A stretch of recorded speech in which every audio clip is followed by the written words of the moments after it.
Kalau Liga 2 itu rata-rata kan valuasi mungkin di 10 miliar, 15. Ya. Biasanya kalau nih rata-rata nih orang mau akuisisi Liga 2 tuh rata-rata segitulah. Bayangin kalau masuk ke Liga 1 dan berprestasi, Jadi kali itu. itu kayak Bali United gila ya, kayak 50 kali lipat. 100 kali lipat jadi 2 triliun bayangin. Hai para Noise, jangan lupa ya subscribe YouTube channelnya Noise.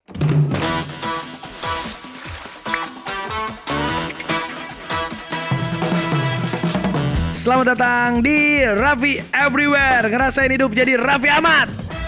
Halo para Noise, balik lagi di Raffi Everywhere. Ngerasain hidup jadi Raffi Ahmad. Hujan-hujan begini asik banget nih ngedengerin podcastnya Raffi Ahmad di Raffi Everywhere. Dan juga pastinya kan orang-orang nanya, enak gak sih jadi Raffi Ahmad? Nggak enak, nggak enak. Pokoknya tenang aja, kita bakalan ngobrol-ngobrol di sini sama orang-orang yang memang seru diajak ngobrol, yang tahu tentang gue banget, ada yang nggak tahu tentang gue banget, siapa aja pokoknya bisa ngobrol di Raffi Everywhere. Jadi gue nih orangnya memang agak unik aneh gitu, suka ngelakukan hal-hal yang adrenalinnya tinggi, yang memang sesuatu hal yang resikonya cukup besar, tapi gue tuh memang suka tantangan. Nah, karena gue juga senang olahraga, gue tuh senang banget sama olahraga. Nah, contohnya misalnya golf. Nah, kalau golf tuh bukannya gue nggak suka, gue nggak ngerti karena ngelawan diri sendiri gitu, nggak ada musuhnya. Jadi gue tuh senang bola, tenis, badminton, basket. Nah, gitu-gitu gue senang. Oke, jadi gue akan membahas tentang sepak bola. Apalagi sekarang kan lagi sama-sama lah kita sedih juga. Apapun itu kita turut berbelasungkawa atas kejadian di Stadion Kanjuruhan, lebih dari 100 orang meninggal, dan ini menjadi bencana nasional juga, menjadi atensi dunia, dan sedih banget ini terjadi di sepak bola kita. Ya, aku sendiri sebagai insan sepak bola sedih, tapi aku nih orangnya cukup positive thinking dan selalu optimis. Apapun itu pasti selalu ada pelangi setelah hujan. Nah, kita flashback sedikit tentang sepak bola. Gue sendiri punya namanya ganti sekarang, Rans Nusantara FC, yang tadinya Rans Cilegon FC. Kenapa aku suka banget sama sepak bola? Karena cita-cita gue tadinya pengen jadi pemain bola, tapi nggak kesampean. Tuh, sampai hujan geluduk nggak kesampean tuh. Ini hujan di sini guys. Tapi nggak apa-apa, hujan-hujan dengerin podcast seru banget sambil podcastan. Jadi para Noise, gue dulu pengen banget jadi pemain sepak bola. Pernah main bola terus dari SD sampai panas-panasan. Gue pernah main bola di lapangan tenis, di depan komplek tuh ada lapangan tenis, main bola di sana sampai dimarahin sama bapak-bapak karena rebutan lapangan tenis dijadikan tempat sepak bola. Terus juga sampai gue main-main di kampung, di rumah gue komplek tapi di belakangnya tuh daerah kampung gitu. Gue main bola di kampung, main di sana sini, pernah ikutan pengen seleksi Persib, jadi kiper. Wah, sampai akhirnya gue punya tim sepak bola, Rans. Waktu itu dari daerah Cilegon, namanya Cilegon United. Waktu itu juga gue pikir ntar dulu deh, tahun depan aja akuisisinya. Tapi ngobrol-ngobrol begitu cepat semuanya obrolan, dan akhirnya jadi deh gue akuisisi. Dan gue sama beberapa partner gue, dan kebetulan nih kita ngobrol-ngobrol sama ada salah satu sahabat gue lama banget. Ini sebenarnya temen TK gue, tapi udah udah kayak temen, udah kayak saudara banget lah. Udah ibaratnya gini, bukan sedarah tapi satu jiwa. Wih, gila. Roffi Ardianto. Ya bener ya.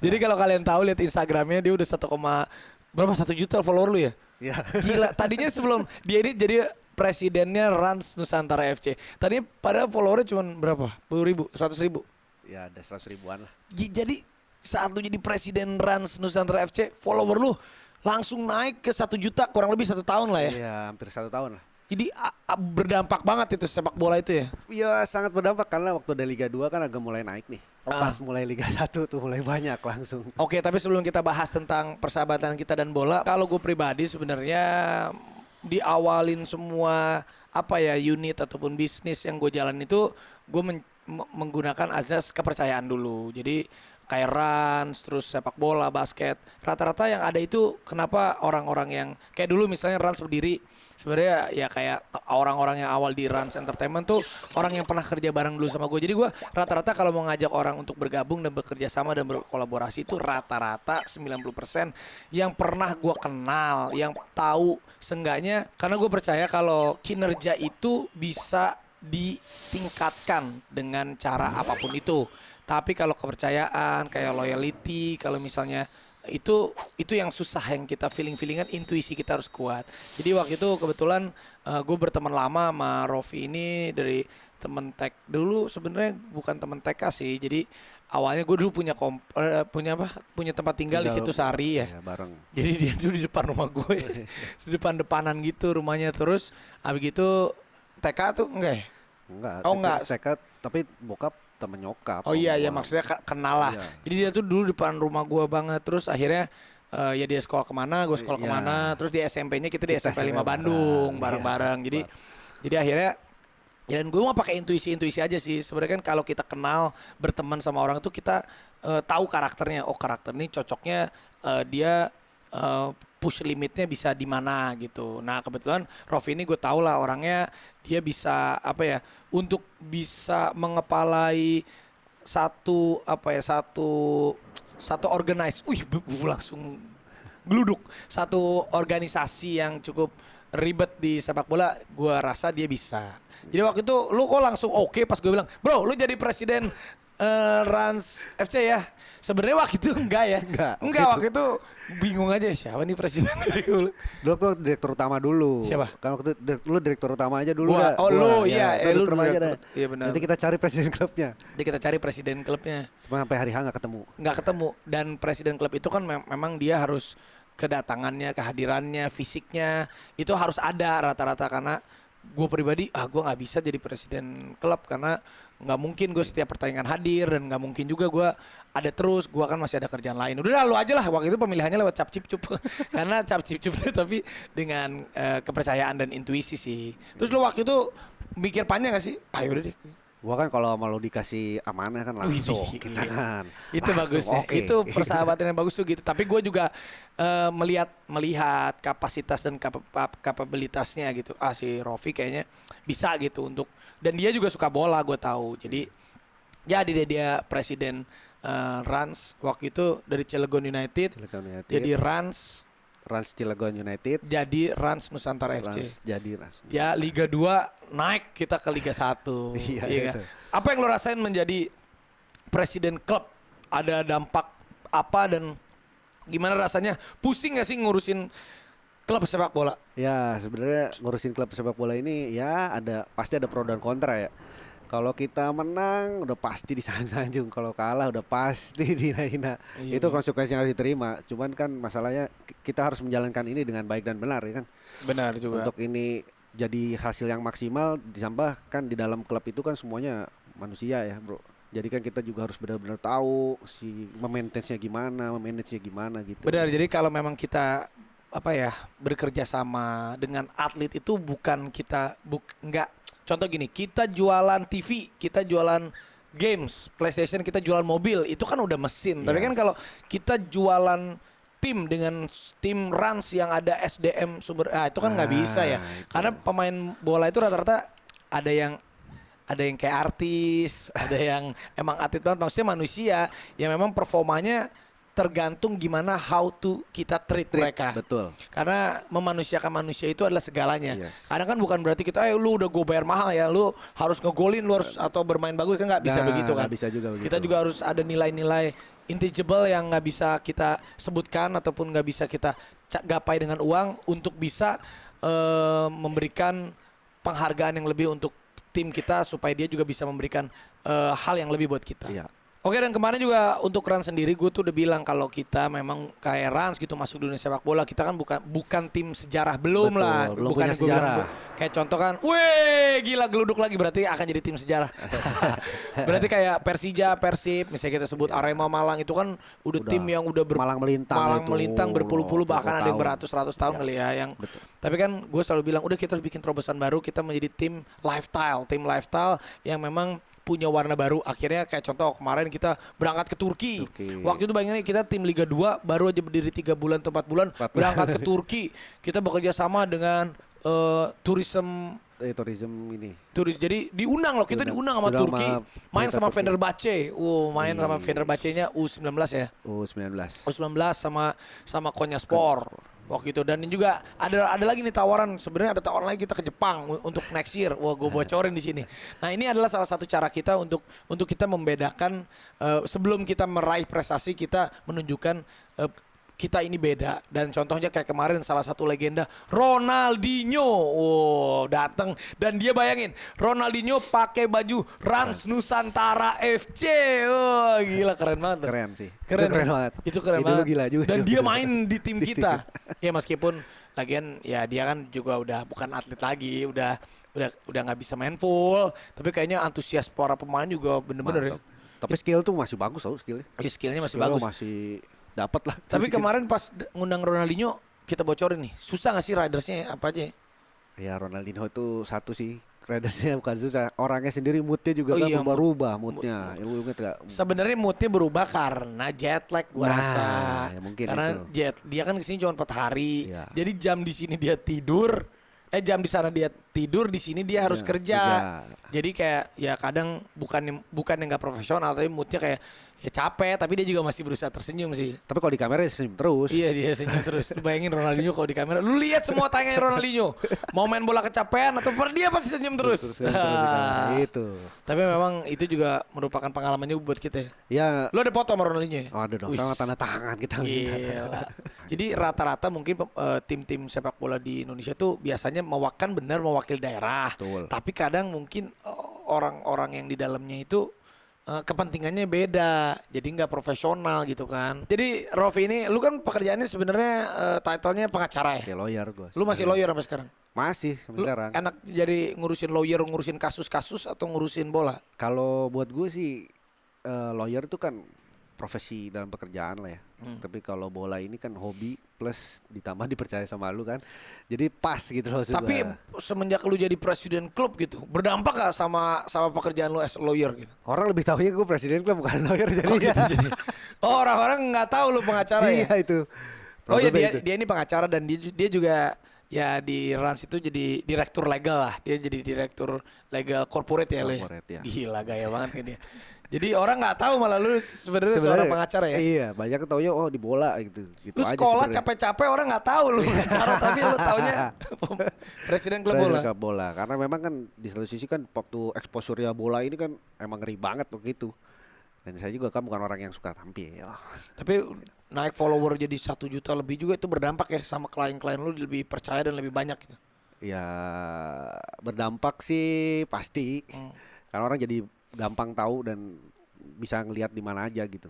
Nah, kira-kira nih selama hampir 2 tahun lah Rans berdiri, udah apa aja prestasi yang kita gapai ya? Kita udah dapat award loh Rans ini loh, Rans Nusantara FC loh. Waktu itu di Liga 2 kita dapat Fair Play Team. Fair play team, betul. Tim Itu Fair Play sama juara 2. dua. Itu aja udah dapat 2 trofi kita. Sama satu lagi kita naik Liga 1 itu udah paling Oh iya. best, Bro.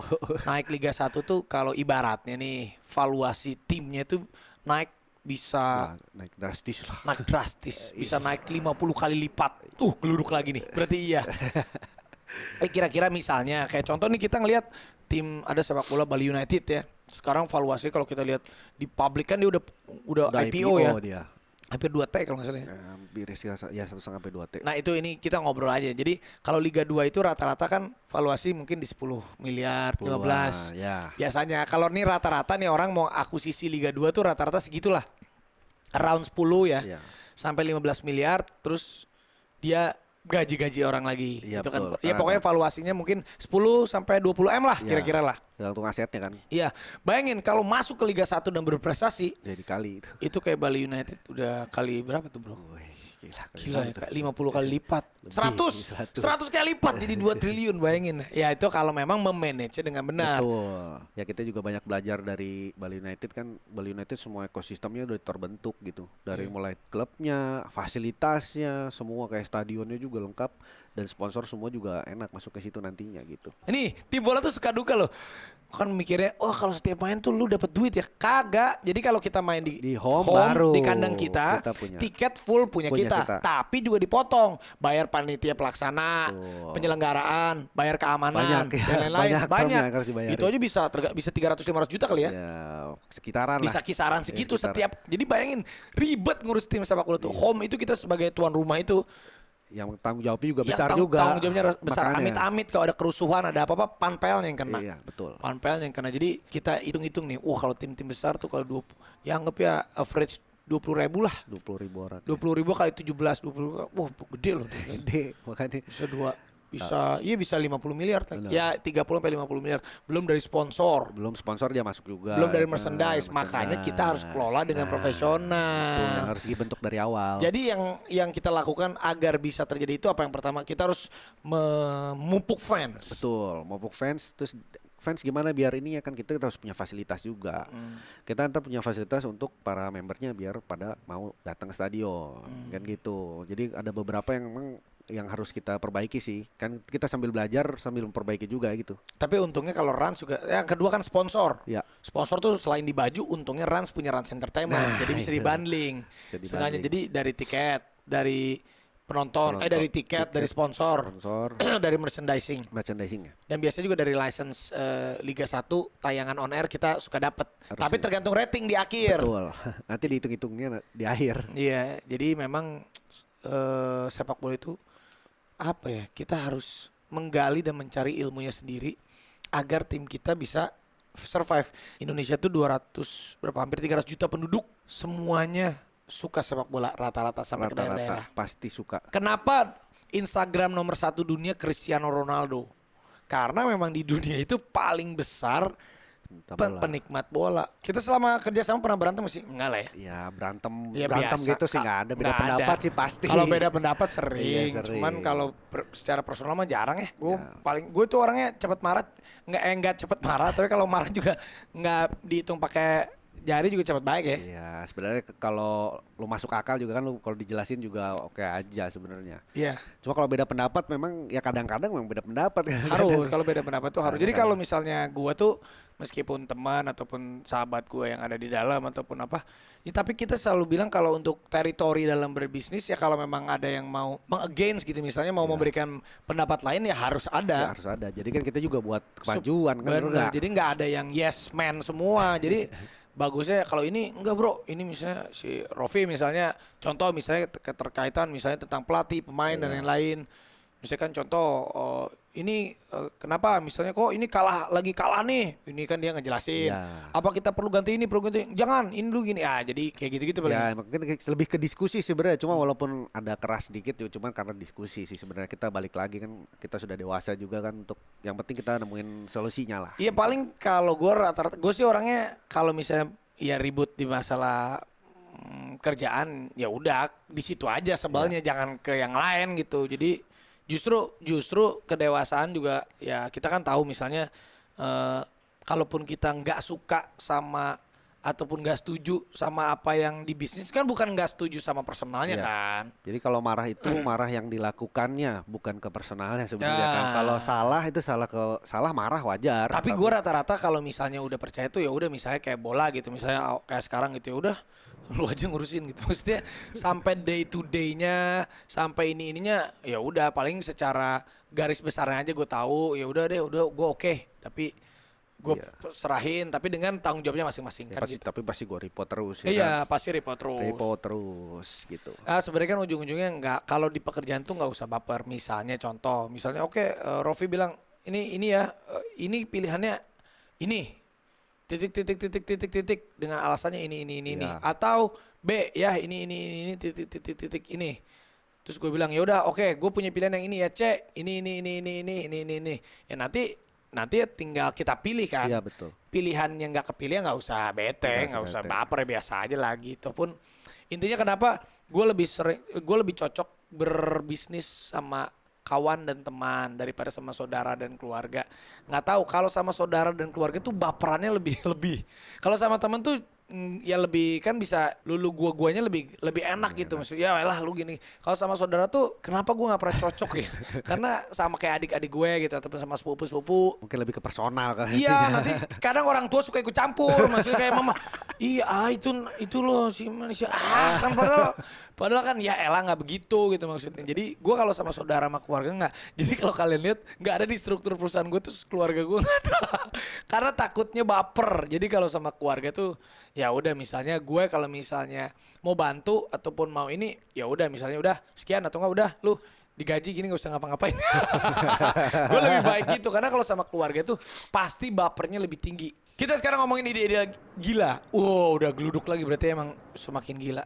Ini ide-ide gila buat Trans gimana lagi nih? Nah, lo ada biasanya kan kalau udah ini kan biasanya suka ada ide-ide nih kita mau ngapain. Itu Sebenar- yang tadi yang Jepang itu kayak Iya, gitu kan. sebenarnya tadinya kita ini ada kita rencana mau ke Jepang, kita bermain sama tim salah satu ini antara yang divisi satunya. Divisi satunya Jepang keren juga kita main di sana. Sama kayak waktu kita sama Fenerbahce. Tapi waktu sama Fenerbahce kan ransnya masih di Liga 2 kan. Iya. Jadi lawannya U19. Tapi ini kita benar-benar lawan tim Jepang yang Liga divisi 1. satunya. Wih, senior langsung. Tim Senior, jadi kayaknya kita ke Jepang nih, kayaknya kita ke Jepang. Kenapa gue lebih senang kita ke Jepang supaya anak-anak itu mentalnya juga lebih naik. Kalau misalnya kita menerima tamu di sini kan ya masih Indonesia juga Iya. kan. Tapi kalau kita terbang ke sana, anak-anak tuh merasakan gimana. Oh, ini kayaknya mau dikabulin lagi. Karena geluduk lagi. Karena anak-anak gimana rasanya bisa datang ke sana, main di kultur tempat lain, dan itu akan menjadi pemicu semangat mereka. Dan banyak pelajaran juga sih, sama kan kita lihat di sana juga gimana para pemainnya berlatih kan mungkin beda-beda dengan kita ya. Tadinya juga ada satu pemain legenda mau gue undang lagi akhir tahun ini, tapi aduh gimana ya. Intinya gini, kalau roadmap garis garis panjang Rans ke depan tuh sports, lifestyle, and entertainmentnya harus hidup. Dimana ada tim yang harus kita gerakin. Selain itu juga ada supporter. Kita juga punya infrastruktur akademi yang harus kita jalanin. Sesegera mungkin akademinya Rans juga di seluruh Indonesia harus ada. Dan juga ada tempat kayak lapangan-lapangan yang ya sportainment, Ya, fasilitas sportainment. Dan juga ada animasi, bayangin. Rans Nusantara FC Junior, Rans Junior. Jadi Rafathar tuh gue bikin animasinya kayak Kapten Tsubasa. Udah ada nih sebenarnya, udah tinggal nunggu tayangnya aja nih. Jadi itu juga IP kita di mana lifestyle entertainment kita berjalan supaya kenapa gue bikinnya animasinya si Rafathar, ceritanya nanti ada strikernya dari Papua, temennya dari Jawa, temennya dari Sunda, supaya beraneka ragamannya Nusantara ada. banget. Nusantara.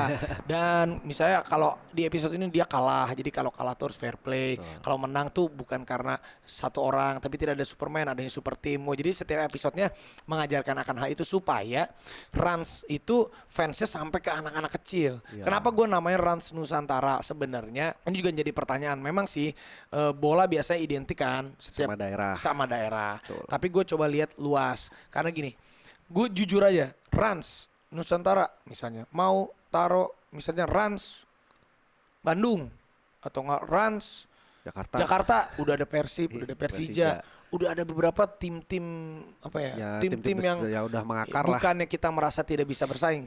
Kita mau bersaing, tapi kan prosesnya ini kita masih anak kecil.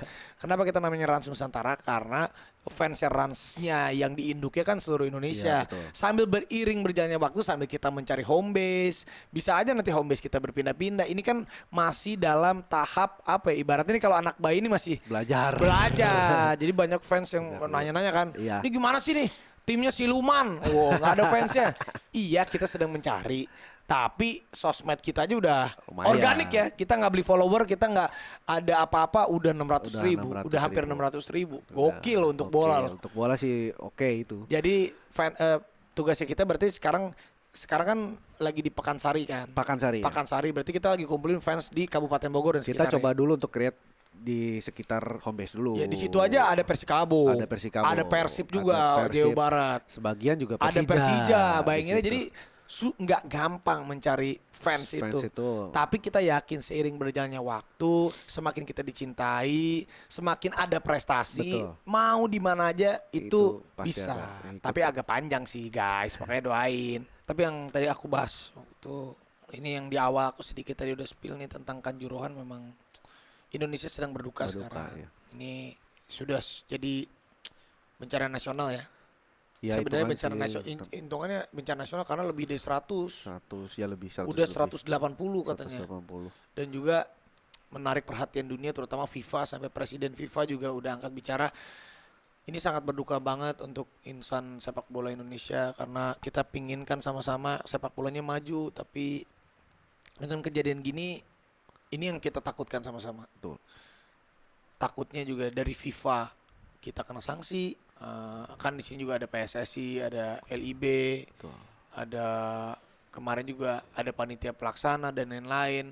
Sebenarnya kita yakin sih bahwa semuanya juga tidak ada yang menginginkan ini terjadi. Siapa sih? Ya namanya tragedi. Nggak ada juga yang juga berpikir akan ini terjadi nantinya. Cuman kan ini nggak bisa kita hindari. Berarti kita harus hadapi dan segala sesuatu yang kurang kemarin memang harus diperbaiki nantinya gitu aja. Ya memang sih, yang pertama Indonesia itu yang salah satu fans bola terbesar di dunia, fansnya ya. Jadi kalau contoh derby tim-tim besar itu, emang kembali lagi supporter itu harus tahu bahwa boleh rivalitas, boleh teriak-teriak, boleh marah-marah, tapi saat 2 kali 45 menit. Yap. Jadi saat pertandingan udah selesai, sepak bola atau olahraga di seluruh dunia itu ujung-ujungnya saat olahraganya berakhir ada yang menang, ada yang kalah. Atau syukur-syukur seri lah kalau di bola. Jadi supporter itu harus bisa terima dengan lapang dada. Sebenarnya jadi edukasi juga ya ntar ya bro. Jadi kadang-kala kan supporter tuh too deep ya, jadi terlalu personal. Jadi akhirnya udah setelah selesai juga akhirnya masih tetap, karena sebenarnya pas sudah selesai pertandingan ya kita balik lagi jadi warga negara Indonesia kan gitu sebenarnya bro. Dan bener nggak ada yang lebih dari nyawa. Ya. Tidak ada yang lebih mahal tanda kutip, tidak ada yang lebih spesial dari sebuah nyawa. Nggak bisa dibandingkan juga itu. Sebuah tim juga sebesar-besarnya tim, mau sekelas Real Madrid, mau sekelas apa Barcelona, Manchester, nggak ada yang lebih besar daripada nyawa manusia. Betul. Dan lu ngeliat ini gimana bro? Ini sekarang jujur aja nih, Rans dan semua tim Liga 1, Liga 2, Liga 2 deg-degan ya. Semua deg-degan. Karena kita nggak tahu dengan kejadian ini nasib sepak bola Indonesia bagaimana lagi. Ditambah kita mau itu Piala Dunia bro. Tahun depan Piala Dunia.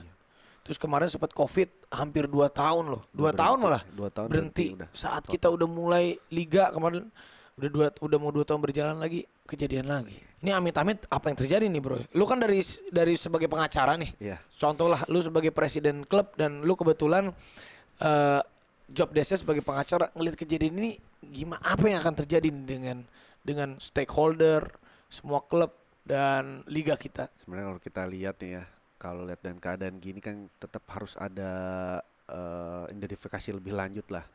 Jadi kemarin juga baca-baca berita juga kan, ini lagi diselidiki juga ya kan. Sebenarnya bukan cari siapa yang salah sih sebenarnya. Sebenarnya koreksi buat kita semua. Cuman kan alangkah lebih baiknya kalau hal-hal tersebut kan nantinya bisa kita jadiin pelajaran dan bisa dihindari nanti di pertandingan-pertandingan selanjutnya. Dan ini nggak perlu terjadi sebenarnya. Dan nggak boleh terulang lagi sebenarnya. Ini yang jadi concern kita nantinya. Ini masuk top 5 loh ya. Nomor 2 dunia. Di dunia itu korban yang meninggal karena banyak. nonton bola. Iya.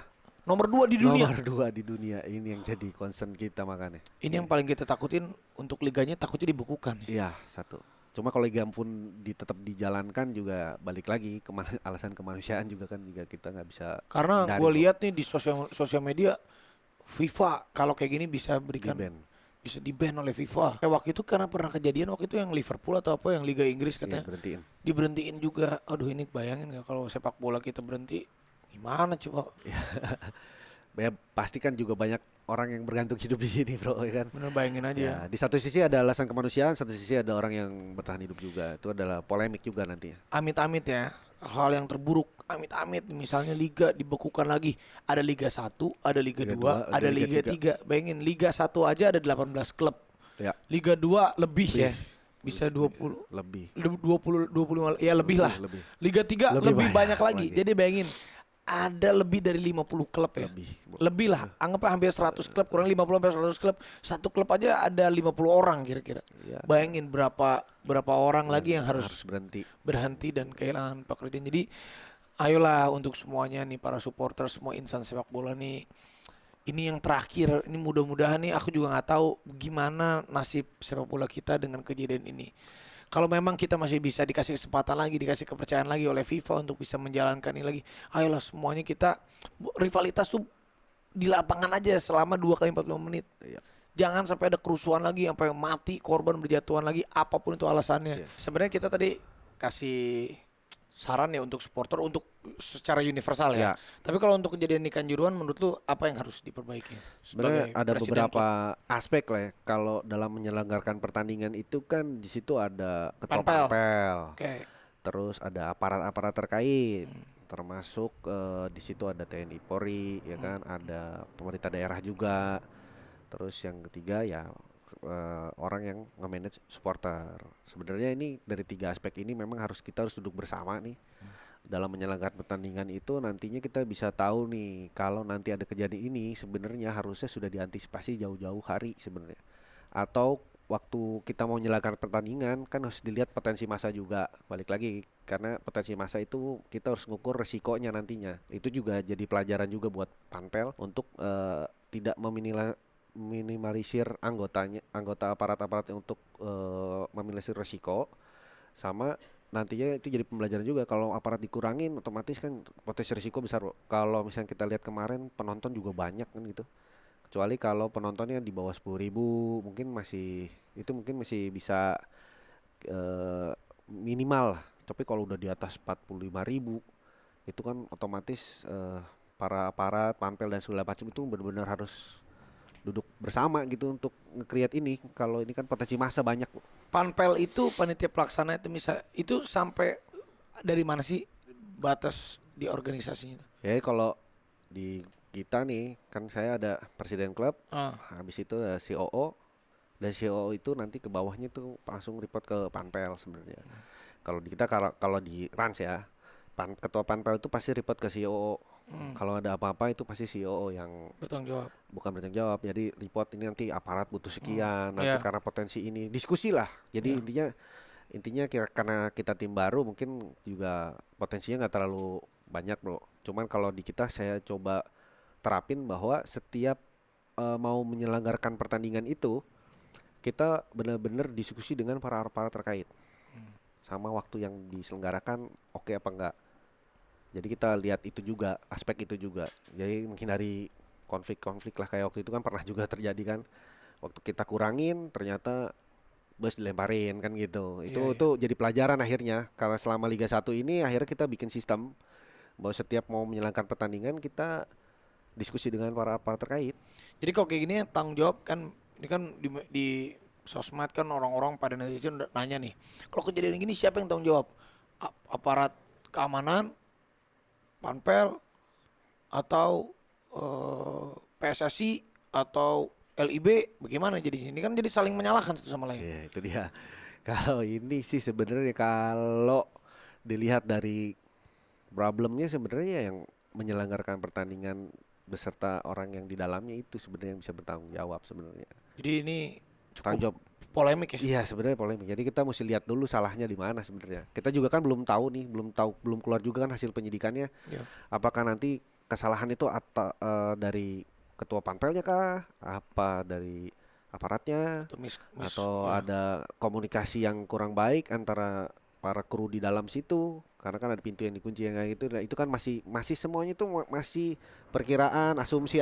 Kita harus tunggu nanti lebih lanjut dari aparat terkait. Dari pihak kepolisian sudah menyelidiki, kita harus menunggu juga hasilnya gitu, apakah nanti ya gimana gitu ya.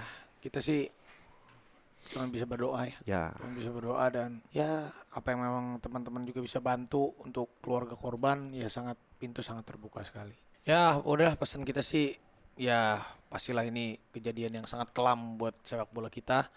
Nggak ada kata yang bisa saya ucap selain kita sama-sama berdoa,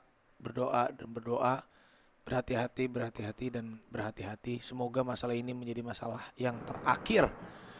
Amin. Tuh ada geluduk lagi, berarti amin. Nah, ini udah kita bahas yang lain lah, jangan bahas ini tentang persahabatan kita aja. Lu kan kenal gue dari kecil, ya kan? Iya. Ada berubah nggak gue ya? Kalau pertemuan awal gue lupa, pokoknya gue di depan rumah aja. Jadi gue sama Rof ini depan rumah ya, di situ Sari namanya. Ya kalau dulu ya di situ Sari itu. Dulu sih sebenarnya bokap tuh temen sama nyokap tuh. Karena sering ke rumah nenek tuh kan, masih daerah dari situ gitu. Terus waktu itu lu pindah lah ke situ di depan rumahku waktu itu. Jadi di situ Sari. Di situ Sari, pas depan-depanan rumahnya tuh. Jadi di situ sering main, tapi hanya sekedar gitu doang. Ya main-main anak komplek. Main komplek kayak paling main Nintendo ke rumah gua. Kalau lu kan punya Sega. Jadi dia masih Nintendo, gua Sega. Nah, lu punya Sega. Jadi game gua lebih mahal, lu Sega, dia Nintendo. Jadi kalau main Nintendo ke rumah gua, tapi kalau main Sega ke rumah gua. Habis itu ya udah selayaknya anak SD aja. Terus di SMP 5 sekolah, tapi dia kakak kelas, dia beda setahun sama gue. Jadi waktu gua kelas 1 dia kelas 2. Ya, tuh. Main bola ya, sering main bola aja. Berantem paling. Iya. Tapi gue mah jarang berantem, gue mah anak baik gue. Tolongin juga. Jadi pas abis SMP baru terus nggak tahu ya SMA gue kan ke SMA Jakarta. lu ke Jakarta. Dulu tuh beres setelah SMP 5 langsung pindah ke Jakarta. Siapa? Gua. Lu, iya. Iya, gue dari SMP tuh langsung ke Jakarta. Lu lanjutin SMA 5. SMA 5. Nah, terus ketemu lagi. Nah, lu gimana ceritanya waktu itu? Waktu itu jadi dia waktu itu gue udah di Lebak Bulus, gue udah beli rumah, dia masih susah hidupnya. Jadi gue udah jadi artis nih, gue masih Iya, gembel, dia masih susah. Bener. Waktu itu gimana? Waktu itu ketemu lagi, lupa gue. Ketemu lagi tuh di 2011, inget gak? Gua tuh lagi main-main ke Portico, terus ada lu di situ. Di Senayan City. Iya. Oh iya terus. Ya akhirnya lu ajakin main ke Jadi Lebak waktu itu Bulus. setiap kali ketemu teman, mau teman baru, teman lama, ayo main ke rumah gue yang Lebak Bulus, yang gue digerebek itu loh. Itu rumah temen, maksudnya siapa aja bisa masuk. Iya. Akhirnya waktu itu Rofi, terus ada beberapa temen gue tinggal bareng di Lebak Bulus. Betul. Jadi waktu itu ya udah gue mah siapa ya waktu itu kebetulan gue juga nggak tahu waktu itu lu kenapa bisa tinggal di rumah gue yang Lebak Bulus ya? Lu yang minta kan. Oh iya benar. Ingat gak? Kan ceritanya gimana ya? Jadi Lupa waktu itu kan gue ngantor di Kemayoran. Itu masih zaman-zaman. Lu jadi pengacara? Iya, zaman-zaman susah dulu. Kere masih kere tuh. Masih kere dulu. Masih kere terus. Lu kan waktu itu gue main juga ketemu gak sengaja sama lu. Jadi waktu itu gue diajakin main sama anak bos gue tuh ke Portico. Terus gue liat ada lu. Jadi gue sapa. Terus Untung gue masih ingat. Iya masih. Lu gak mungkin lupa lah. Iya, Terus kayak gitu abis itu lanjut. Kata lu Sabtu main ke rumah gue di rumah. Akhirnya Oh, main. Sabtu. Terus gue sering main sama lu tuh. Sama si Rajif. Terus main motor. Main motor. Terus kita motoran terus setiap Sabtu Minggu terus motoran. Akhirnya lu bilang lu tinggal di tempat gue aja. Oh, iya, iya. Karena Kemayoran terlalu jauh kata lu gitu. Bener tuh. Gitu gue tuh guys. Sudah. Jadi mau temen cowok mau temen cewek, tapi cewek nggak ada yang tinggal di rumah gue, cuman hanya mampir aja. Sebenarnya waktu SMP tuh gue nggak main sama dia, maksudnya cuman hanya sekedar main main bola doang. Jadi kalau udah pulang sekolah ya suka ngadu lah anak adik kelas, kakak kelas gitu-gitu doang ya. Cuma kalau lu dimarahin guru itu ngadunya ke emak gua, inget Oh gak? iya. Karena lupa gue yang mana. Waktu itu si Pak Uwo. Oh iya, gue sering dimarahin sama guru. Dia dimarahin mulu. Biasa. Dimarahin gue dulu. Selebor. Iya, gue dulu di sekolah nggak pinter ya. Tapi gue pinter sekarang dalam kehidupan. Iya. Ya rata-rata kok di SMP, SMA tuh yang anak-anak bermasalah tuh pada sukses loh. Dulu gue kalau misalnya kenapa-napa, ya selalu kenapa-napa sih kalau di sekolah. Iya, pasti. Ceritanya apa aja ya? Ya lu kan sebenarnya banyak juga lu kalau misalnya itu suka telat masuknya. Lu itu kayak motor Evan Jet R yang orange itu. Oh iya. Gue dulu kelas 2 SMP udah naik motor loh. Bisa beli motor gue. F1 ZR gue inget banget motor harganya 11 juta gitu gue. F1 ZR 12 juta full clutch. Gila, inget banget warna orange. Oh, kalas nggak ada, gua doang. Yang SMP 5 naik motor kelas 2, iya kan? Iya, terus kan terus lu ribut mulu. Iya biasa. Gila dia, gila. Enak. Ya tapi gua nggak ikut geng motor, cuman gua suka aja pamer-pamer biar cewek nanti gua boncengin pulang sekolah gitu-gitu. Ceweknya gonta ganti.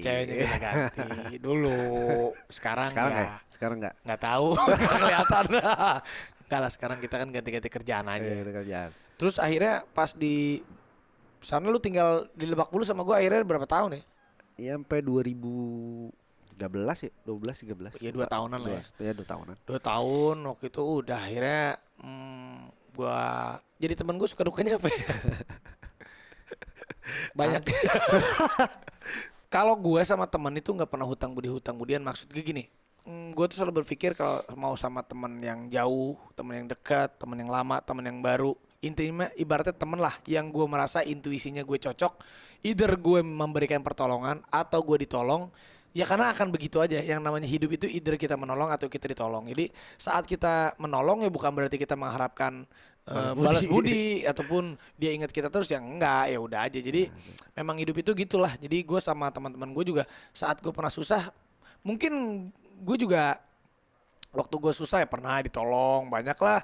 Ya kayak si Rofi juga banyak nolong gue, teman-teman yang lain juga. Jadi apa ya, kalau itu mah ketulusan aja. Jadi kan kita sama teman itu tahu lah yang mana yang tulus, betul, mana yang enggak gitu kan. Yang tulus itu kan bukan yang berarti tiap hari ada sama kita terus, enggak. Contohnya gue sama dia yang nggak ada gengsi juga. Kalau memang gue lagi nggak ada nih, misalnya kan gue bilang gue lagi nggak ada, lu bantuin lu yang ini ya nanti gini kan, gue ngomong. Jadi tapi nggak, ini ada duitnya nih, tapi gini ya. Ini gue, tapi ini nggak ada duitnya ya, ngomong di depan. Kita buka-bukaan aja, jadi nggak ada yang di belakang ya bro. Gitu. Jadi ada mantan gue di SMP namanya Uci panggilannya. Tapi nggak, dia anak basket gitu, dia di kelas tuh. Softball. Dia softball. Waktu gua kelas 2 dia kelas 1. Iya. Gue kelas 3. Lu kelas 3 ya? Terus gua pacaran, lu enggak tahu dia pacaran juga sama lu ya? Gantian kan kau tuh. Oh gitu. Gua enggak tahu. Dia namanya juga SMP. Iya, SMP. Iya, emang pacaran sama lu gitu? Iya kan abis dari lu. Nanti gue putusin gue ini deh. Udah tahu kan lu yang ngomong gitu. Waktu itu kita makan bubur deh, suka makan bubur gitu. Iya, gila. Gue tuh tapi gue sama teman-teman SMP suka gitu. Ya, ada juga si Dama teman gue, jadi putus sama gue. Biasa namanya juga anak SMP. Lu belum ngerti. SMP jadi jiwa rumput tetangganya lebih indah tuh udah ada dari SMP. Masih selalu yang punya orang lebih bagus. Kalau gue nggak suka dari dia apa ya? Nggak ada sih, cuman dia suka lelet aja. Mungkin banyak kan yang dikerjain, terus suka lama orangnya. Nah, kalau gue nih kadang-kadang dia tuh nggak sabar. Sebenarnya baru dikasih misalkan jam 9. Jam 10 harus ada. Gimana saya tanya. Semuanya proyek Roro Jonggrang sama dia nih. Iya. Udah kadang gak sabar. Iya sebenarnya gitu sih, bukan masalah lelet. Ya emang gue orangnya gitu. Cuma gue dia, bro bentar dulu bro gini. Lama loh gue suka gitu. Udah gak sabar. Tapi ya udahlah nikmatin aja. Emang kadang-kadang gitu. Iya. Tapi kan kerjaan beres. Iya beres sih, Selalu bagus sih. beres. Kalau gue apa ya, senangnya sama Rofi, dia apa ya, dia tuh ngejagainnya bener gitu kan. Maksudnya emang gue kadang orangnya suka apa ya, terlalu cepat gerakannya. Kadang suka resiko ada apa ininya, kadang gue suka ya. Cuman kalau Rofi ini memang dia pace-nya nggak sekencang gue, tapi dia ngejagainnya bener-bener jagain gitu dia. Jadi kan ada yang jagain cuman karena dibayar profesional, ada yang bener-bener jagain. Kalau Rofi ini dua-duanya gitu, karena memang dia juga pastinya juga untuk ketulusannya bagus, ngejagainnya bagus, untuk masalah cuan juga dia juga bisa bagus gitu. Jadi dua-duanya lah. Tapi dia lebih ibaratnya, tapi gue salut sama Rofi itu ibaratnya nggak dibayar pun dia mau bantu gue apapun itu hebatnya dia gitu. Jadi kayak di bola gitu kan, awalnya presiden klub nggak digaji deh. Sumpah. Padahal semua orang tahunya digaji. Nggak digaji loh. Apa yang digaji? Semua orang tahunya digaji. Iya, dia nggak gaji. Karena gue bilang ya, tapi ya jadi ibaratnya gitulah. Ada yang jadi dia tuh memang bener-bener sama gue, ya udah tahu gitu. Gue kalau minta tolong, gue suka bingung. Salah satunya ya dia pasti jadi korban gue. Bro, tolongin dulu bro. Gitu. Buat lu Rof, gue berharap lu bisa jauh lebih sukses lagi dari sekarang. Thank you juga udah menjadi bagian dari Rans, bagian dari hidup gue. Maksudnya untuk bantu gue secara personal, bantu gue di pekerjaan, bantu di segala semuanya. Ya salah satunya si Rof ini apa ya, 24 jam, mau jam 3 subuh juga gue bisa telepon dia gitu, dalam apapun itu. Apapun baik buruknya dia, baik buruknya gue, kita sama-sama bisa apa ya, bisa nawin dan ngisi satu sama lain. Gak gampang juga nyari, apalagi di usia yang segini kan gak gampang nyari orang tuh, nyari orang baru ya gampang maksudnya. Tapi untuk nyari orang yang benar-benar bisa ngerti itu kan gak gampang. Jadi gue berharap juga ada Rans ataupun dia dengan karirnya sendiri, dia untuk kedepannya bisa lebih sukses. Ya syukur-syukur bisa lebih sukses dari gua. Tapi agak berat sih kalau itu. Tapi bisa lah Rob. Amin. Ya kalau buat dari gua sih, buat Raffi, untuk karena kita tahu deh dari posisi yang dulu sampai posisi yang sekarang, alhamdulillah udah sampai di posisi ini akhirnya. Amin. Ya, mudah-mudahan terus naik. Ya kalau bisa setiap tindakan sabar untuk ambil sabar. Bisa sabar, terus perhitungannya juga mungkin harus pelan-pelan. Gak setiap orang bisa ngerti sama lu. Bukan berarti kalau gak ngerti itu jadi gak peduli. Tapi semuanya tetap balik lagi, di posisi ini udah posisi yang semua orang mau. Jadi ya tetap harus hati-hati. Gak semua orang suka sama lu. Ya gua berharap Allah selalu lindungi lu. Amin ya Allah. Ya kan? Amin ya semua Allah. rezeki juga makin berlimpah. Amin ya Allah. Dan buat keluarga juga sehat gitu aja. Amin ya Allah. Ranskan dia. Ya.